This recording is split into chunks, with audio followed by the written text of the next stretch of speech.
Salut à toutes et à tous, c'est Vic, j'espère que vous allez bien et bienvenue dans cette nouvelle review d'animé en Blu-ray. Aujourd'hui, on va parler d'une série, et vraiment je pense qui est connue comme pas possible. C'est impossible que vous ne connaissez pas, Cobra, c'est pas possible. Je ne peux pas croire que vous ne connaissez pas au moins de nom Space Adventure Cobra. Une œuvre incroyable qui a bercé mon enfance comme pas possible. Cobra, c'est genre, c'est vraiment le type de perso que j'adore, qui est très blagueur, très dragueur et tout, et qui reçoit aussi quelques claques, mais qui est surtout beau gosse et qui va sauver le monde sans problème et tuer les méchants. C'est très important. C'est vraiment un personnage que j'apprécie beaucoup dans l'animation japonaise. Cobra est vraiment une très belle œuvre, je pense, franchement. Même les séries télé un peu plus récentes qui sont sorties, même les OAV sortis beaucoup plus récemment en Blu-ray et tout, je pense qu'ils sont quand même de plutôt bonne qualité au niveau réalisation et animation, etc. Donc c'est quand même plutôt cool. Aujourd'hui, on va parler de la série d'origine, donc Space Adventure Cobra, qui a été diffusée la première fois en 82 de mémoire, octobre 82, sur la chaîne Fuji TV, et qui avait été diffusée en France, je crois que c'était sur l'A5, Kabukabodon, je crois, Club Dorothée c'était sur le tard hein, quand même, mais c'était sur Antenne 2 et la 5 normalement ça avait été diffusé, d'ailleurs ça avait fait polémique je crois de mémoire, tout ce que je dis c'est de mémoire. À l'époque la 5 n'était pas d'accord de diffuser de l'animation japonaise parce qu'ils pensaient que c'est des trucs de débiles mentaux, vous savez ces gens bien pensants qui pensent à notre place et qui pensent que la culture étrangère est de toute façon automatiquement débile. Et ben il y avait des gens qui étaient de mémoire pas d'accord pour diffuser ça et du coup voilà c'était les débuts de l'animation japonaise avec les débats d'époque, hein, de toute façon. Ce qui avait arrivé à la fin des années 90, à la fermeture du Club Dorothée, à l'arrêt de la diffusion sur TF1. Parce que de toute façon, Famille de France traitait les gens qui diffusaient l'animation japonaise de débiles mentaux, de gens dangereux, de terroristes de la pensée des enfants, etc., etc. C'est pour ça que j'ai une très mauvaise image et je n'apprécie pas Télérama, Famille de France, toutes ces personnes qui ont dénigré l'animation japonaise aujourd'hui, qui aujourd'hui retournent leur veste comme des je me tairai le nom, et dire oui c'est bien l'animation japonaise, notamment Télérama qui fait l'éloge du Makoto Shinkai, hein, alors qu'à 30 ans vous nous avez cassé les pieds en nous disant que l'animation japonaise c'était des trucs de débiles mentaux. Donc aujourd'hui on va parler de Cobra, première série, du coup la première version de Cobra, aux éditions All The Anime. Alors, il existe deux coffrets de cet animé. Il y en a celui-là qui est, voilà, l'édition collector. Et il y a une autre édition que je vous mets en photo. L'édition Prestige qui était très grosse avec énormément de choses dedans. Celle-là, c'est même pas la peine d'y penser de l'avoir. Elle était limitée à 1000 exemplaires, elle est partie comme des petits pains, et aujourd'hui, maintenant, c'est impossible de la toucher au prix d'origine. C'est hors de prix, les spéculateurs s'amusent comme pas possible dessus. N'achetez pas de coffret Prestige de Cobra vendu par des tiers qui vendent ça à des prix faramineux, c'est pas la peine. Contentez-vous de celle-là, c'est très bien. Pour moi archiver la série, ça c'est très bien. Donc, édition collector d'All The Anime. Alors, je vous le dis tout de suite, je l'ai acheté pendant les Black Friday d'All The Anime. Donc du coup, j'en ai profité parce que Cobra me faisait de l'œil depuis un moment, mais je m'étais dit, bon, je sais pas. Franchement, j'hésitais. Puis je me suis dit, allez, je vais le prendre. Comme ça, c'est fait. Donc voilà. Donc je l'ai pris. Alors, c'est un coffret qui déjà est très joli, assez brillant. Parce que si vous regardez, ça fait un peu effet carte Pokémon, etc. Bon, désolé de traces de doigts, tout ça. Mais voilà, c'est très très brillant. Très très très très brillant. Derrière, il y a les mentions copyright TMS, qui, si vous le savez, TMS fait de très beaux remasters au Japon. C'est vraiment de bonne qualité. En dessous, on a les mentions Space Adventure Cobra, All The Anime, Blu-ray, etc. Pas de souci là-dessus. Sur la tranche, comme d'habitude, sur tous les visuels de All The Anime, c'est exactement la même disposition. Logo éditeur, mention de l'édition, édition en question, Blu-ray. Et la petite illustration pour parler de voir quelle série on parle. Donc c'est plutôt joli, donc on va l'ouvrir. Alors dedans c'est plutôt bien fait. C'est plutôt bien fait, je vais vous montrer le Digipack, comment il est. Et vous allez voir, c'est quelque chose de très joli. Je vais vous montrer le flyer après, vous inquiétez pas. Et ben on a du coup sur le Digipack Cobra tout le long. Comme ceci. Et ça, franchement, c'est très joli. Quand on voit ça, c'est vraiment très très joli. Pour le fan de Cobra que je suis très content. Et le comble de la chose, et c'est là que les animes, je pense qu'ils ont fait les choses correctement à l'époque quand même, mine de rien. Chaque partie du disque a un disque avec un visuel différent. Je vous le montre. Vous voyez, un visuel différent sur chaque partie du Digipack. Ils ont un visuel différent. Vous voyez ? Voilà. Un visuel différent sur chaque partie du Digipack. Chaque partie du Digipack a un visuel différent. Et ça, je peux vous dire, c'est vraiment cool. Ça fait très sérieux et ça fait vraiment plaisir de voir ça. D'ailleurs, c'est une série qui est sortie il y a quelques temps chez eux. Hein. Ça fait un moment qu'elle est sortie. Donc voilà, je voulais vous en parler un jour, mais j'avais pas encore eu l'occasion de le trouver à un bon tarif. Donc du coup, je me suis dit tiens, je vais en profiter. Comme ça, je vais le partager ici, parce que je sais que les gens sur ma chaîne YouTube, ils apprécient beaucoup Cobra. Donc voilà. Donc il y a un livret qui est inclus. Donc je pense que c'est un fan guide. Concrètement, voilà, historique et inspiration de Cobra, hein, tu vois, c'est pas compliqué, hein, tout est là, voilà, vous voyez, ça a été diffusé pour la première fois sur Fuji TV, vous voyez, je me trompe pas. Ce n'est que le début des années 85 qu'elle arrive en France avec une toute nouvelle chaîne du PAF, Canal+. Ah, c'est Canal+ qui l'a diffusé en premier. Ah, autant pour moi. Et après en chaîne publique, il sera rediffusé à la rentrée de la même année. Ah bah voilà, dans Récréa 2. Bah moi c'est ici, voilà, c'est là. Donc on a de très beau visuel sur le livret. Je regarde un petit peu. Ouais, bonne impression, hein, quand même, pas mal, franchement, bonne impression. Papier bien glacé, c'est pas mal. Donc c'est plutôt joli. Donc on a la naissance d'une série mythique, etc. C'est un beau book quand même. Pour une édition vendue moins de 50 € sur Amazon, je peux vous dire que c'est plutôt pas mal. On a du coup vraiment pas mal de choses. On a un guide des épisodes. Je me disais qu'on n'allait pas y échapper. On n'y échappe pas de toute façon. Le guide des épisodes, je zappe. Bon, il est plutôt joli, il est concis, ça va. Franchement, il casse 2 épisodes par page au niveau du guide d'épisodes, c'est cool. Donc voilà. Donc franchement là-dessus, RAS. Donc épisode 31, la fin. Hop. On passe générique mythique. Ah, il y a les paroles. Ah, il y a les paroles du générique français. Ah, ça veut dire que du coup, dans le Blu-ray, il y a l'opening français. Il doit y avoir l'opening français et l'opening japonais. Oh, ça, c'est cool. Ah ouais, vous voyez, c'est les paroles de Cobra en français. Et du coup, on a l'interprète Olivier Constantin. D'ailleurs, j'adore le générique de Cobra en français parce que ça avait donné une parodie, d'ailleurs, qui était vachement bien à l'époque que j'avais vu chez Game One. C'était Gros Bras. Je vous mettrai en lien en description justement cette parodie qui est mythique. Avec même la parodie du logo des vidéos d'époque, PQ Vidéo pour AK Vidéo, hein, pour les vieux qui connaissent. Ça, c'est le générique d'ouverture japonais, donc voilà, et on a le générique de fin avec les paroles. Oh, c'est cool quand même. Alors, on a le crédit, là, le staff. Alors, ah, merci. On a mis les doubleurs sur le livret. Merci. Donc, on a du coup tout le staff français.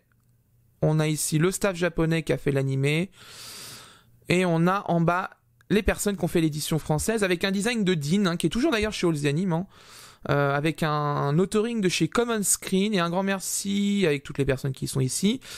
Et on a un merci également à Emmanuel Pettini. Ah bah c'est une personne qui était chez No Life, ça. Pour ses traductions et à tous ceux qui ont soutenu cette édition sur My Major Company. C'est vrai que je crois qu'All the Anime était sur My Major Company à l'époque. Mais voilà, en tout cas, franchement, plutôt cool. C'est plutôt cool. Je suis content. Vous voyez, je suis quelqu'un qui pourtant... bon, il se laisse pas impressionner comme ça, le Vic, hein, comme on dit. Mais voilà, je suis plutôt content. Derrière, du coup, il y avait un Flyers, hein, je vous le montre. Donc voilà, donc le Flyers All the Anime, c'est toujours les mêmes designs d'ailleurs. C'est réalisé par Osamu Dezaki, du coup, Lady Oscar, Rémi Sans Famille, etc. Au niveau des spécifications techniques, on a l'intégrale en 31 épisodes de 26 minutes. En bonus, on a le guiboot de 32 pages qu'on a vu. L'épisode pilote, ça c'est une bonne chose. L'interview de Buichi Terasawa, l'opening Andy sans crédit, la vidéo comparative des différents génériques. Du coup, en spécification technique, on a 1080p, couleur, japonais-français, etc. avec l'audio en DTS HDMI et il y a 4 disques Blu-ray. Donc globalement, quand même, pour un animé qui est en 4 tiers, je pense que ça sera largement suffisant la place qu'il y a dans ce coffret Blu-ray. Eh ben écoutez, je suis plutôt content. Je suis plutôt content, moi, de ce coffret, parce que tout simplement, Cobra, moi, c'est une série que j'apprécie beaucoup. Vraiment, vous allez me dire, je suis un vieux de la vieille, etc., blablabla, je vous entends déjà. Mais un coffret VOVF de Cobra, par rapport aux DVD d'époque qui sont sortis, qui étaient chez IDP, et on connaît la manie d'IDP de compresser beaucoup d'épisodes dans un seul DVD, là je pense qu'on va être face à autre chose. Déjà parce que les masters TMS sont toujours de très bonne qualité, vous avez qu'à regarder Lady Oscar sur ma review, j'étais conquis sur le travail qui a été fait. Donc là-dessus pas de problème. Là sur Cobra j'ai pas de crainte, vous voyez, c'est pour vous dire, j'ai pas de crainte. Les masters TMS sont très bons. On fera la comparaison bien sûr entre le DVD d'époque et le Blu-ray pour vous dire si vous pouvez revendre vos DVD tout de suite et acquérir cette édition ou pas. Si le gap est vraiment flagrant, vraiment l'évolution est flagrante au niveau de la qualité, ou pas, on verra ça de toute façon dans la review technique. On parlera aussi de la VF, du coup, si elle a été remasterisée ou pas, l'audio de la VO aussi, c'est la qualité de l'audio de la VO, etc. Donc globalement, on va faire une belle review complète là-dessus, pas de problème. Voilà, on va regarder ça tous ensemble, et je vous donne rendez-vous tout de suite pour la seconde partie de la review.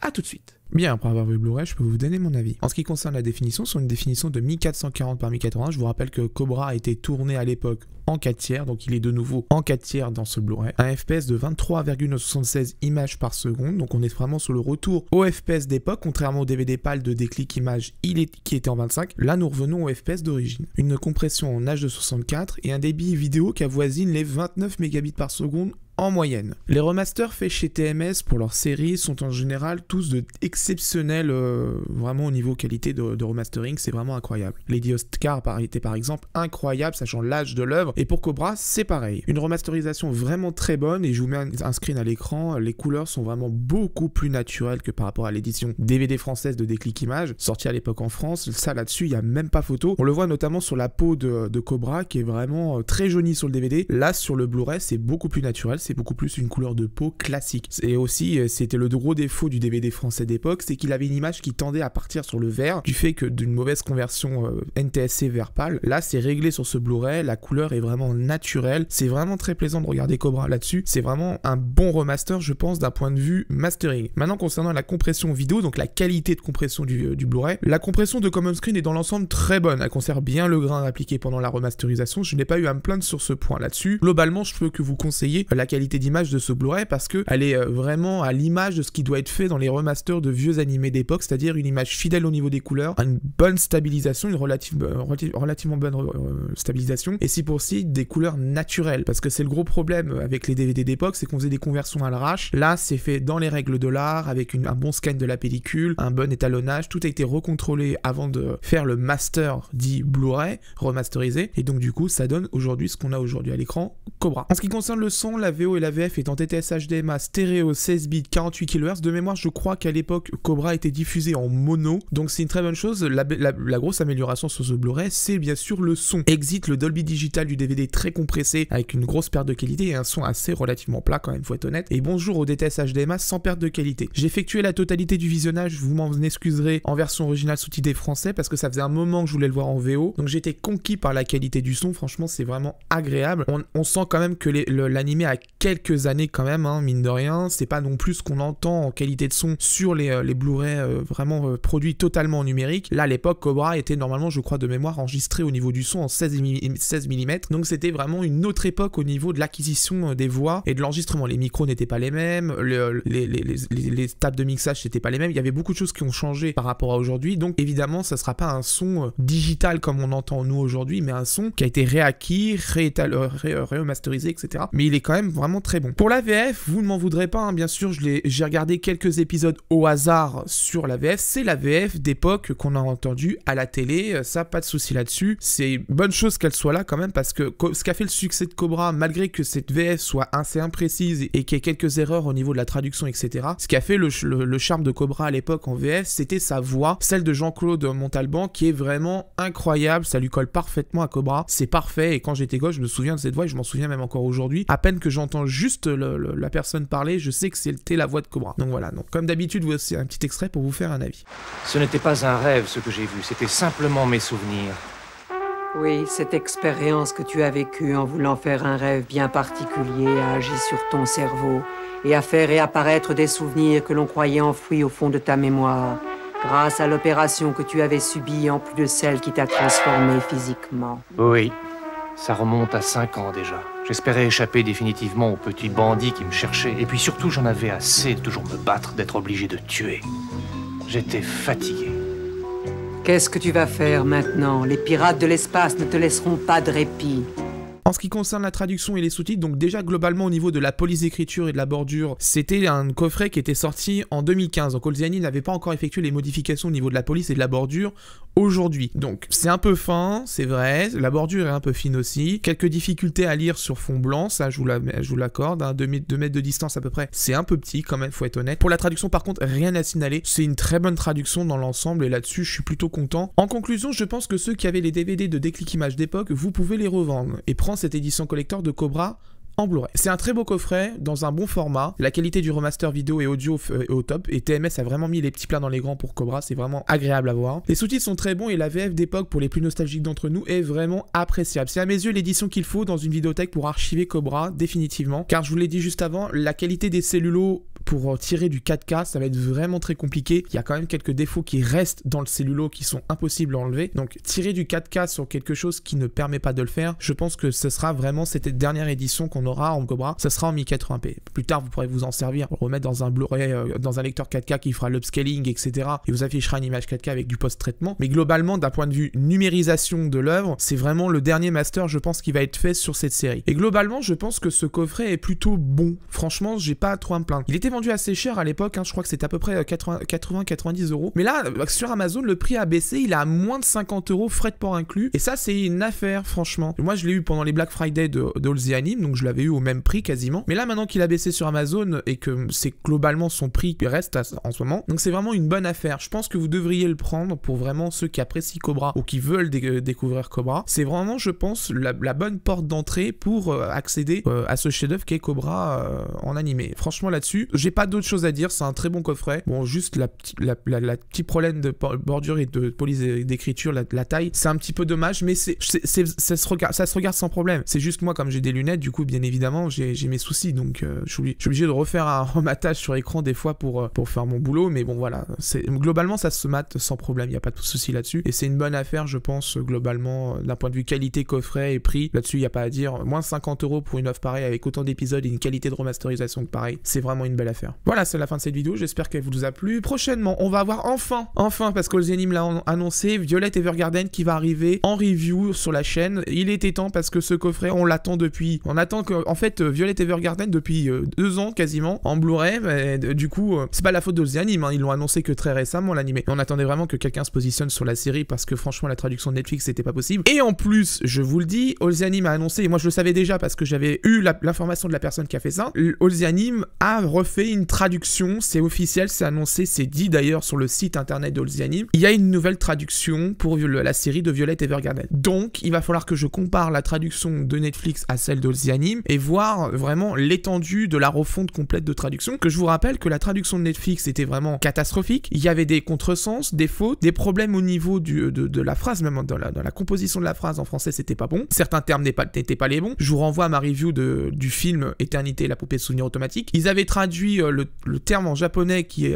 définit quelqu'un qui écrit justement sur une machine à écrire en prête-plume, alors que le terme dans la série c'est poupée de souvenirs automatique qui en plus est le sous-titre du film en français. Donc franchement c'est un peu compliqué quand même Netflix là-dessus, mais c'est comme d'habitude, hein, c'est traduit depuis des scripts anglais, sans adaptation, c'est ni fait à faire, c'est le gros problème. Je pense que là on va avoir enfin la vraie traduction qu'on attendait sur cette série. Il était temps parce que franchement moi quand je l'ai vu j'étais assez... Voilà, c'était un peu nul, faut être honnête. Donc on va voir du coup le travail qui a été fait par Olziani au niveau de la traduction. Dans les prochaines reviews, il y aura aussi Black Fox, le film qui sort chez Kazé en janvier. J'ai précommandé My Hero Academia saison 4 et le nouveau film qui va arriver en mars ou avril, je crois, je sais plus. Donc ça, c'est précommandé. Je vais faire King's Game et Vanishing Line qui sort chez Dybex normalement en décembre, fin décembre. Même si j'y crois moyen, je pense que ça va être repoussé. Donc je pense là-dessus qu'on va faire une bonne review parce qu'il y a des choses à dire. Les 2 traductions viennent de chez Wakanim. On va en profiter pour regarder du coup si Dybex met les petits plats dans les grands, il propose une bonne qualité d'image ou pas. Et donc voilà, ce sera intéressant de voir là-dessus si vraiment Dybex est sur sa montée en qualité, parce que le travail qui avait été fait sur Lane était tout à fait vraiment très bon, le coffret était bon, la qualité d'image était très bonne, tout était très bon. Là-dessus, rien à dire. Maintenant, je vais voir si justement cette montée en gamme et en qualité se poursuit dans le temps. Si c'est le cas sur King's Game, qui d'ailleurs n'aura pas de VF, je vous le préviens tout de suite, et ni pour Vanishing Line, il n'y aura pas de VF, c'est vraiment des éditions dites d'archives VOSTFR, comme ce que va faire Kana en janvier justement. Donc ça sera intéressant de voir vraiment ce qu'apporte cette édition Blu-ray. Déjà, s'ils utilisent les Blu-ray Master, donc les versions non censurées dans le cas de Kings Game, ou si c'est une version avec Master Télé, comme à l'époque. Si c'est dans ce cas, par contre, ça vaudra pas le coup. Donc on en discutera de toute façon quand les coffrets seront à la maison. N'hésitez pas, si vous souhaitez me soutenir bien sûr sur la chaîne, il y a un lien Utip en bas dans la description, où il y a les liens affiliés Amazon. D'ailleurs, je vous recommande de faire les achats que vous avez à faire sur Amazon, parce que de toute façon, au moins si jamais vous avez un problème avec un coffret que vous ne le recevez pas, comme certains j'ai vu sur Twitter, Amazon a de toute façon un très bon service client. Vous avez un problème, vous les contactez, vous leur expliquez le problème. La solution, ça va être très simple. Soit ils vous remboursent, soit ils vous renvoient le colis. Il n'y a pas trop de discussion là-dessus. J'ai jamais eu de problème avec eux là-dessus. Voilà. Donc je préfère vous le dire. Globalement, j'ai jamais de problème. Maintenant, c'est vrai que du coup, il y a peut-être d'autres boutiques qui font, mais moi, je ne travaille pas avec eux parce que tout simplement, ils ne veulent pas. Anime Store, je crois que j'avais proposé il y a longtemps, ça n'a pas été fait. J'ai eu un coffret, c'est Dragon Ball Super Partie 1. C'était un bon partenariat, mais ça s'est pas reproduit après. Fnac, je veux plus en entendre parler parce que personnellement, le système d'affiliation, etc., est vraiment catastrophique. Ils ont basculé de service il y a presque un an. Franchement, ça a été très mal fait. Il y a beaucoup de gens qui se sont retrouvés sur la paille à cause de ça. Et globalement, ils prennent un peu les gens pour des neuneux. Il y a qu'à voir, il y avait une polémique il y a pas longtemps sur une PS5 qui est arrivée avec le carton complètement défoncé. Et il y a le directeur général de Fnac qui avait répondu en mode bof, c'est que la boîte, on s'en fout. Moi, je suis désolé, mais commercialement, c'est pas acceptable ce genre de réponse. Donc Fnac, je veux pas en entendre trop parler. Je veux même pas bosser avec eux parce que ça vaut pas le coup. N'hésitez pas aussi à me suivre sur les réseaux sociaux et à vous abonner à la chaîne, bien sûr, bien évidemment, et d'activer la cloche, c'est très important. Plus vous vous abonnez, plus vous lâchez des pouces bleus, plus vous mettez la cloche, plus la chaîne monte en référencement, plus les gens vont voir justement le travail effectué sur les Blu-ray qu'ils achètent ou qu'ils souhaitent acheter, et du coup, ils peuvent aussi, soit annuler leur précommande, soit se diriger vers un autre coffret d'une langue étrangère, si vous avez des compétences en anglais, bien sûr, et surtout, faire des économies. C'est aussi ça le but de la chaîne. Quant à moi, je vous laisse, et d'ici là, portez-vous bien. Ciao.